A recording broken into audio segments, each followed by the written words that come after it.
திரு Vanniyar sir, வேங்கை வயலிருந்து ஜாகிர் ஹுசைன் வரைக்கும் நிறைய குற்றச்சாட்டு பட்டியலை திரு பொன் வில்சன் வச்சிருக்காரு. உங்களுடைய பதில்?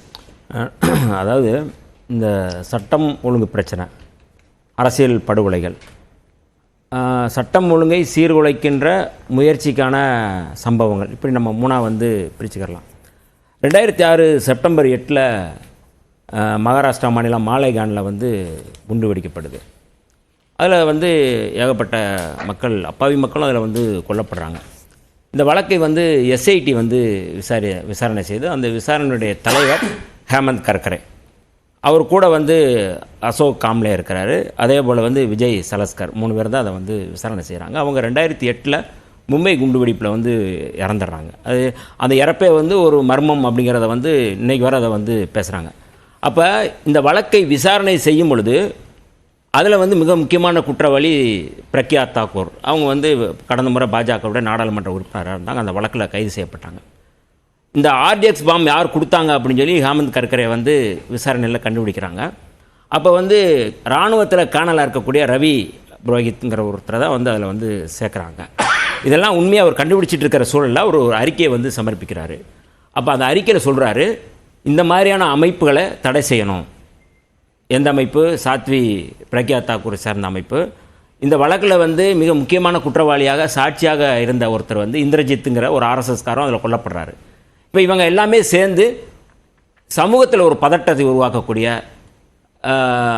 அரசியல் ரீதியாக கவன ஈர்ப்பை உருவாக்கக்கூடிய இந்த மாதிரியான வேலைகளை அவங்க செய்கிறாங்க. முழுக்க இது இருக்கிற அமைப்பு யார் என்னன்னு தெரியுது. இது விஹெச்பி, பஜ்ரங் தள், இந்த மாதிரி அமைப்பு பின்னாடி இருக்கிறாங்க அப்படிங்கிறத அவர் அறிக்கை கொடுத்துரு. அறிக்கைக்கு அப்புறம் தான் இறக்குறாரு. இப்போ இந்த பின்னணியிலேருந்து நான் தமிழ்நாட்டுக்கு வரேன். அவர் கொடுத்த அறிக்கையின் பின்னணியிலேருந்து நம்ம வந்திருக்கோம். ஒரு எப்படி அந்த பதட்டத்தை உருவாக்குறாங்க அப்படிங்கிறது கடந்த 2022 ஜனவரி 19 உங்களுக்கு தெரியும், தஞ்சாவூர் மைக்கேல்பட்டியில் லாவண்யாங்கிற ஒரு மாணவி தற்கொலை.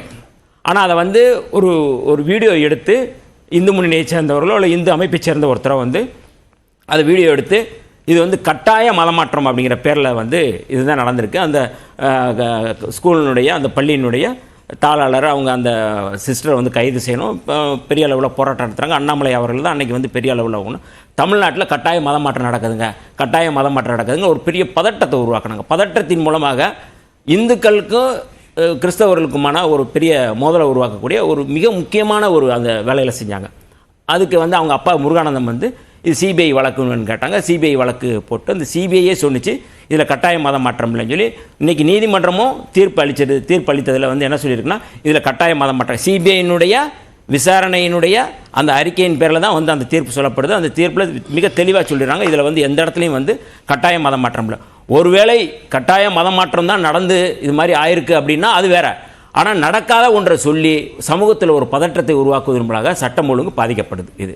இதற்கு முன்னாடி இது முதல் முறையில் 2008 ஜனவரி 1 தென்காசியில் ஆர்எஸ்எஸ் அலுவலகம் குண்டு வைக்கப்படுது. அங்கே குண்டு வைக்கப்படுது, ஜெலட்டின் குச்சியெல்லாம் எடுக்கிறாங்க. அதில் கைது அதாவது யார் அப்படிங்கிறது கண்டுபிடிக்கிறதுக்கு முன்னாடியே அன்னைக்கு இலகணேசன் போன்றவர்கள், அன்னைக்கு ராமகோபாலன் போன்றவர்கள் எல்லாருமே ஹெச் ராஜா போன்றவர்கள் உடனே அறிக்கை கொடுக்குறாங்க. இஸ்லாமிய பயங்கரவாதிகள் சொல்லி அறிக்கை கொடுத்தாங்க. அன்னைக்கு அந்த தென்காசியில் இருந்த எஸ்பி அதாவது ஒருங்கிணைந்த நெல்லை மாவட்டத்தினுடைய எஸ்பி சஞ்சீவ்குமார் அவர்கள் விசாரணை செய்கிறார். விசாரணையில் 3 பேர் கைது செய்யப்படுறாங்க. அதில் முதல்ல கைது செய்யப்படுற ரவி பாண்டியன் ஒருத்தர், 2வது கைது செய்யப்பட்ட நாராயண சர்மா, 3வது கேடி குமார், 3 பேர் கைது செய்யப்படுறாங்க. 3 பேரும் ஆர்எஸ்எஸ் சேர்ந்தவங்க. இதில் என்னென்ன, இது ரொம்ப முக்கியமான 2 விஷயத்தை நீங்கள் இல்லை, இதில் ரொம்ப முக்கியமானது சட்டம் ஒழுங்கு எப்படி சீர்குலைக்கிறதுங்கிறதுக்காக நான் சொல்ல வர்றேன். இது ஒரு சம்பவம். இதில் கைது செய்யப்பட்டவர் யாருன்னா ஆர்எஸ்எஸ் சேர்ந்தவர்கள் தான் கைது செய்யப்படுறாங்க. ஏன்னா குமார் பாண்டியன் ஒருத்தர் அங்கே கொலை செய்யப்படுறாரு. அவங்களுடைய தம்பி தான் ரவி பாண்டியன், அவரே இதை வைக்கிறாரு. ஏன் இது மாதிரி வைக்கிறீங்க அப்படின்னா, எங்கள் அண்ணன் படுகொலைக்கு ஆர்எஸ்எஸ் ஒன்றுமே கண்டுக்கல, அதனால் நாங்கள் இந்த சம்பவத்தை வைக்கிறோம்னு சொல்லி வாக்குமூலம் கொடுத்து அந்த இது அறிக்கை எல்லாமே இருக்குது. இது ஒரு சம்பவம். இன்னொரு ரொம்ப முக்கியமான கடந்த 2020 இல்லை இந்த ஒரே ஒரு சம்பவம், எப்படி இவர்கள் எப்படி சமூக பதற்றத்தை உருவாக்குவதற்கான வாய்ப்புகளை உருவாக்குறாங்க. சமூகத்தில் நீங்கள் படுகொலை நடக்குதா, இப்போ இவர் சொல்கிறாங்க இந்த ஜவஹர் அலி படுகொலை, அது கண்டிக்கக்கூடியது, அது தடுத்து நிறுத்தப்பட வேண்டிய படுகொலை. ஆனால் ஒட்டுமொத்த சமூகத்தையும் பதற்றத்தை உருவாக்கக்கூடிய சம்பவங்கள் இருக்குல்ல, அந்த சம்பவம் எப்படி வருது சார்? இவ்வளவு சீரியஸான ஒரு மத பதற்றத்தை, ஒரு மத ரீதியான இருக்கக்கூடிய சமூக நல்லிணக்கத்தை குலைக்கக்கூடிய வகையில் ஒரு பிரச்சாரம் மேற்கொள்ளப்படுது அப்படின்னு சொல்றாங்க. அதை கட்டுப்படுத்துறது தானே அரசுடைய வேலை. அது மாதிரி லாவண்யா விஷயத்துல இல்லை ஒரு மத கன்வர்ஷனுக்காக தான் இந்த முயற்சி மேற்கொள்ளப்பட்டது, அதனால தான் தற்கொலை அப்படின்னு சொல்லிட்டு பகிரங்கப்படுத்திய அந்த அரசியல் தலைவர்களுக்கு மேல இப்ப இருக்கக்கூடிய அரசு என்ன செஞ்சது, இல்ல அதுக்கு எதிராக உங்க அமைப்பு என்ன போராடுச்சு? நீதிமன்றம் வந்து இது நேர்மையற்ற போக்கு அப்படின்னு சொல்லி கண்டிச்சிருக்கு. அதான் குறிப்பாக அண்ணாமலை அவர்களை தான் கண்டிச்சது. ஏன்னா அவர் தான் அதை முன்னெடுத்தார். ஜட்ஜ்மெண்ட்டில் இருக்குது. இதை வந்து ஜட்ஜ்மெண்ட் வந்து நீதிமன்றம் வந்து இந்த மாதிரி பண்ணியிருக்கு, இது மாதிரி வந்து பதற்றத்தை உருவாக்கினாங்க, வன்முறையை உருவாக்கினாங்க. அன்றைக்கி எப்படி பதற்றத்தை உருவாக்கினாங்க எல்லாருக்குமே தெரியும். அந்த சிஸ்டர் கூட கைது செய்யப்பட்டாங்க. பாலச்சந்திரன் சார் கொஞ்சம் வெயிட் பண்ணி அப்பாவியாக வந்து அதை வந்து கைது செய்யப்பட்டாங்க. ஏன் இதை நம்ம சொல்கிறோம் அப்படின்னா, ரொம்ப இதை வந்து ஒரு ஒரு ஒரு பதற்றம், ஒரு வெறுப்புணர்ச்சி. இப்போ மரியாதைக்குரிய சூர்யா அவர்கள் பேசும்போது கூட எடுத்தோடனே வந்து ஐஎஸ்ஐ அமைப்பை பற்றி பேசுகிறாரு. இன்றைக்கி காஷ்மீரில் நடந்த அந்த அப்பாவி டூரிஸ்டுகள் மீது நடத்தப்பட்ட தாக்குதலில் பாஜகவினுடைய ஐடி விங்கினுடைய சையத் ஹுசேன்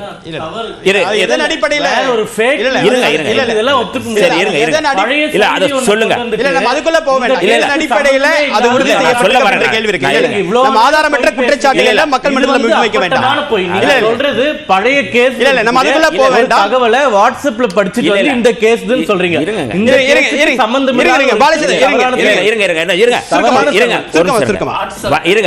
அதாவது விடுதலை சிறுத்தைகளில் வன்னியரசு ஒரு சப்ஜெக்டை பேசினார்னா ஆதாரம் இல்லாமல் பேச மாட்டான். நீங்கள் வந்து இந்த சம்பவத்தில் வந்து இல்லை அப்படிங்கிறது சொல்லட்டும். இருங்க நான் சொல்லி முடிக்கிறேன். அதை ஆதாரமாக பேசுங்க. இருங்க நான் சொல்கிறேன். காஷ்மீரில் இன்னைக்கு வந்து டூரிஸ்டுகள் கொல்லப்பட்டிருக்கிறாங்க அப்படின்னா ஒரு நாடு பிரதமர், உள்துறை அமைச்சர் இருக்கிறாரு. எப்படி வந்து டூரிஸ்டுகள் அங்கே வந்து நீங்கள் தானே சொன்னீங்க 370 ரத்து செய்யப்பட்டால், நீங்கள் வந்து மாநில அந்தஸ்து வந்து இல்லாமல் போனால் நீங்கள் வந்து சட்டம் ஒழுங்கு பாதுகாக்கப்படும். ரெண்டாவது என்ன சொன்னீங்க, அங்கே வந்து தீவிரவாதம் இருக்காது, பயங்கரவாதம் இருக்காதுன்னு சொன்னீங்கல்ல. இன்னைக்கு எப்படி அதுக்கு யாரு பொறுப்பு இருப்பாங்க? இதுக்கான பதில் முழுக்க இந்தியா முழுக்க இது மாதிரி இந்தியாவே பாதுகாப்பு இல்லாத போது நீங்க தமிழ்நாட்டை பத்தி இதுக்கான பதில் எஸ்ஜி சூர்யாட்ட கேட்கலாம். திரு பாலச்சந்திரன், தமிழ்நாட்டில் மதவாதம் நுழையவே முடியாது அப்படின்னு முதலமைச்சர் சொல்வதற்கான அவசியம் என்ன? ஏன்னா மதவாதத்தை நுழைக்கிறதுக்கு வந்து மிக தீவிரமான முயற்சிகள் எடுக்கப்படுகின்றன அப்படிங்கிறதுனால சொல்ல வேண்டிய தேவை இருக்கு. அதாவது திரு வன்னியரசு சொன்னது வந்து ரொம்ப உண்மை. சில குற்றங்கள் அரசியல் காரணங்களுக்காக திசை திருப்பப்படுகின்றன.